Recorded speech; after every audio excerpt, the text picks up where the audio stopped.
एकदम शेंड्याला आलोय मी, झाडाच्या शेंड्याला वरती तुम्हाला दावलं होतं ना, तिथं आलोय नाही का मी. मग मी डान्स थोडासा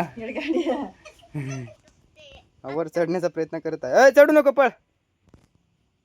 याव का. समोर जो झाड दिसतोय ना त्याच्यावरती आपण चढणार आहे एकदम खतरनाक मध्ये.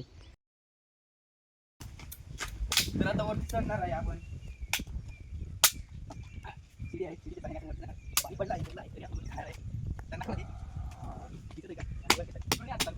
फायनली आपण चढलेलो आहे, अर्ध्यावरतीच चढलो आहे. अजून त्याला वरती जायचं बाकी आहे. तरी आपण इथं आता बसलोय थोड्या वेळ. फायनली आपण खूप वरती आलेलो आहे. काय भेव वाटतंय कारण की लय खाली आपण आलेलो आहे. मी बसलो एक ठिकाणी एकदम खतरनाक मध्ये, बघू शकता. एकदम असं सुंदर असं इथं वातावरण आहे.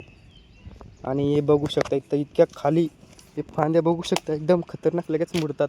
तरी चढलंय, एकदम भेव पण वाटते. हातातून जर निसटला मोबाईल तर 10-20 हजाराचा मोबाईल जाईल, 20 हजाराचा मी जाईल. ओ सो ब्युटिफुल, एकदम भारी दिसतंय नाही का वातावरण. वरती चढल्यावर एकदम भारी नजारा येतो नाही का. तर इकडं बघू शकता, इकडं गाव आहे, इकडं रस्ता आहे, सगळं ठग दिसतंय, बघू शकता. तर कसं मित्रांनो, आपण झाडावरती चढून आलो आहे. एकदम भारी वाटलं वरतून चढायला, खूप मजा येते वरती जायला नाही का. बघू शकता छोटा कलाकार काय करू राहिलाय. इकडे बाय ना.